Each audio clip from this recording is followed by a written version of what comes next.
So, pasilip lang natin dito kung paano ba namin dinalagay yung ating corner picks. Yan. Mapansin nyo kasi rito, nailagay na namin yung fixed glass. Pero yung interlocker, hindi pa namin dinalagay. Pero ito, nakapix na yan. Pinix namin yan, yung corner na yan, nakapix na. Then, doon din sa taas. Nakatornilyo na yan dito. After matornilyo namin, Tabutan mo na. saka namin sinusot ito. Dinalagay.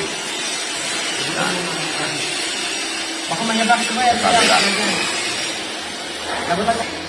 So, take note, bago natin i-fix itong para hindi mahirap. Yan.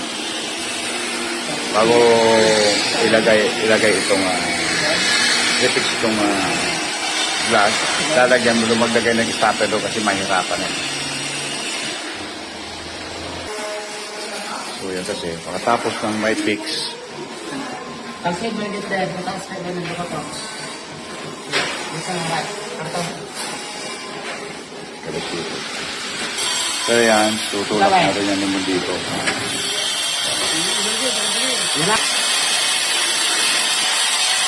Tapos yan, saka namin dinalagay yung interlocker.